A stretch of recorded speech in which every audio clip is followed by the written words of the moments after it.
Εγώ όταν έφτασα στη Γαλλία, τα φιλμ που είδαμε εκείνη την εποχή στην Ελλάδα, δηλαδή το 1952, 1953, 1954, 1955, ήταν φιλμ όπως σήμερα βλέπουμε τα φιλμ της, μερικά φιλμ Prague, καουμπόικα και τέτοια. Και όταν έφτασα εκεί, με πήγαν ένα βράδυ στην τηλεοπτική και το πρώτο φιλμ που είδα ήταν το The Great, το Ερίκον στο Χάι, αυτό είναι στα ελληνικά, ο τίτλος. Απιστία, ακριβώς.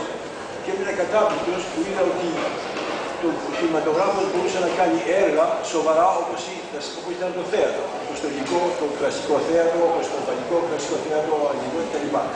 Οπότε και με ενδιαφέρει πάρα πολύ και ίσως ήταν μια από τις αιτίες που από τις σπουδές που έκανα, τις φιλολογικές σπουδές, που πήγα στις κινηματογραφικές σπουδές. Γιατί ύστερα από αυτή την πήγα κάθε βράδυ σχεδόν στην βιβλιοθήκη, που στήχιζε πολύ λίγα λεπτά και μερικές φορές έδειξαν φίλμα, ας πούμε ρωσικά με υπότιτλους ιαπωνικούς ή φιλανδικά με υπότιτλους ρωσικούς και τα λοιπά, δεν καταλαβαίναμε τίποτα.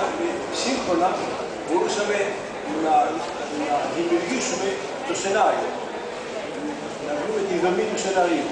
Ήταν νομίζω μεγάλο μάθημα όσον αφορά το κινηματογράφο, όσον αφορά τη δομή του σενάριου. Και νομίζω την εποχή τώρα, οι ιστοριογράφοι του κινηματογράφου το λένε ότι η μεγάλη Nouvelle Vague στη Γαλλία γεννήθηκε από τη Cinémathèque, τη γαλλική Cinémathèque, είναι από το σύμβολο, το δηλώσαν εκεί.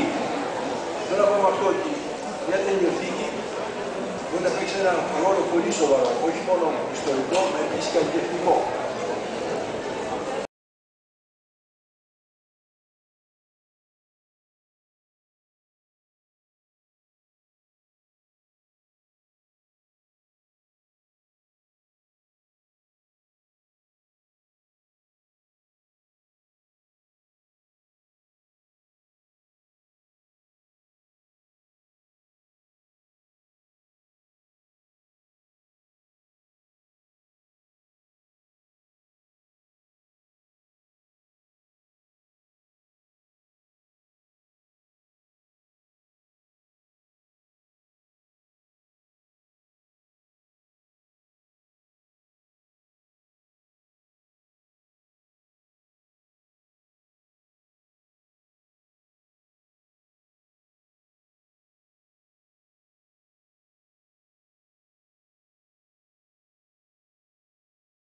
Είναι βασικός κατά τη γνώμη μου.